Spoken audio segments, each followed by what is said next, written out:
Thanks for watching Community Update for Friday, March 6th. I'm Steve Erickson. Teen suicide has touched many area communities recently, including Coon Rapids. This week, District 11 held a mental health forum to inform the community on the resources that are available to those who need help. CTN's Steve Antis has more. The halls of the Educational Service Center were filled with community partners focused on mental health. So we don't offer therapy, but we can get them through their crisis and get them connected right away. Heavy hearts filled the room Monday night. Our vision really is for our students to be emotionally well. As the district's mental health consultant, Dr. Nita Kumar shared details of the district's school-based mental health program. We have licensed staff, which are our school counselors, school nurses, psychologists, and school social workers. Recently, our Great Blaine community has been affected by tragedy.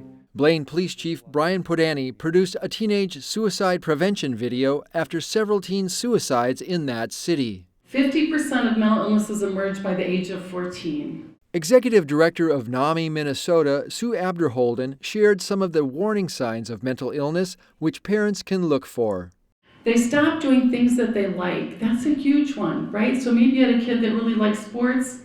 Now they're not doing it anymore.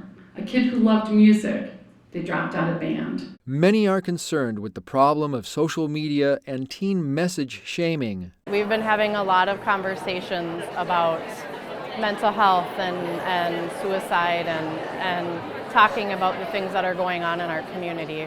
Abderholden uses her personal experience to help break the silence. It's like, well, if she can have a family member, I can have a family member, right? We shouldn't be ashamed to talk about it. We need to talk about it. It's going to take all of us to improve the situation. In ANOKA, Steve Antis for Community Update. The National Suicide Prevention Lifeline is available 24/7 if you or someone you know needs help. You can call them at 1-800-273-TALK, or you can text with a crisis counselor at Crisis Text Line. Just text MN to 741-741 and you'll be connected with a trained counselor who can help.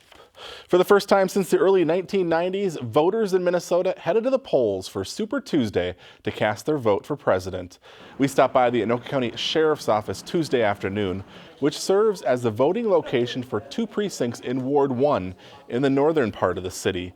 For the most part, things were slow, but people did trickle in throughout the day to cast a ballot. We should vote and, make our voice or make it count, and we need everybody to get out there and vote.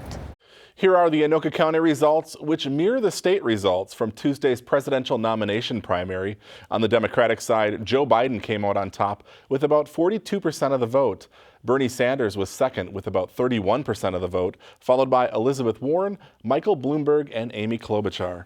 On the Republican side, President Trump received 97% of the vote. There were 212 write-in votes. At the state capitol this week, local cable stations like CTN met with lawmakers to stress the importance of community cable access programming and funding. CTN's Jennifer Anderson was in St. Paul for MACTA Day at the Capitol. We want to build an advocacy and an understanding of the work that we do. Cable television leaders took to the state capitol to talk about local programming and how it's funded. You can tune in to local cable channels like CTN to find stories specific to your community. Contrary to what some might assume, all of this happens without relying on city tax dollars. I think the biggest education that we need is where our funding comes from. We're putting videos out on cable and streaming and many other platforms to inform and entertain our communities on local programming that you can't find anywhere else, but they don't know how it's funded. Community cable television is primarily funded by cable providers. Companies like Comcast must place their cables on the city's right-of-way to reach customers. When they do that, a federal rule says they may have to set aside some money for public, educational, or governmental use. This PEG funding from companies, plus a franchise fee they charge to cable subscribers, makes local cable programming possible. It is such a huge impact in the city of Coon Rapids. I'm a lifelong Coon Rapids resident, and so I know that CTN provides enormous value to the people of Coon Rapids. Some community cable programmers say a recent ruling by the FCC may make it easier for cable providers to cut back on PEG funding for community cable access stations. And cities don't have unlimited resources. They have enough challenges to keep their police and fire and public safety and public works infrastructure funded. So people kind of take it for granted that the local community cable station will be there to cover all of these events. This group of cable leaders hope to gain lawmaker support for local programming and protect the funding that pays for it. For Community Update, I'm Jennifer Anderson.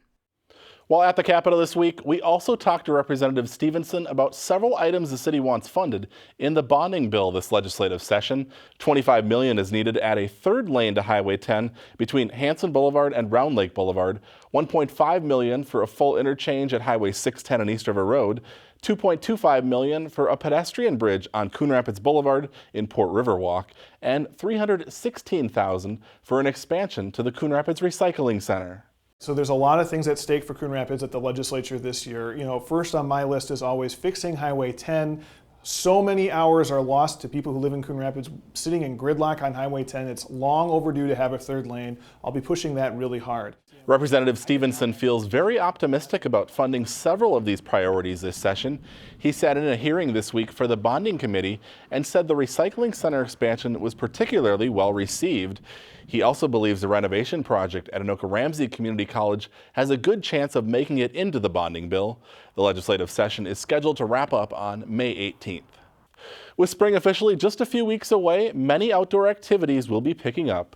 This week, Bunker Hills Golf Club opened the driving range for the season. It was a bit chilly when we checked things out Thursday afternoon, but we did find one die-hard golfer swinging the clubs.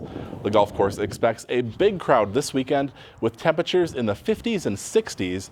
And get this, if the weather continues to cooperate, golfers could be playing the greens as soon as St. Patrick's Day. Another sign of spring, the annual North Suburban Home Improvement Show. It will take place next Saturday, March 14th from 8 a.m. to 2 p.m. at the Andover YMCA Community Center. In addition to more than 100 exhibitors, there will be demonstrations, do-it-yourself workshops, and even an Ask an Architect booth for ideas and advice. Admission is free, but you're asked to bring a non-perishable item for the local food shelf. All right, while you're enjoying that beautiful weather this weekend, also a reminder that daylight saving time begins. We spring forward 1 hour Saturday night when you go to bed, and we'll get an extra hour of daylight on Sunday night. That's going to do it for us. Thanks for watching. We'll see you back here again next week.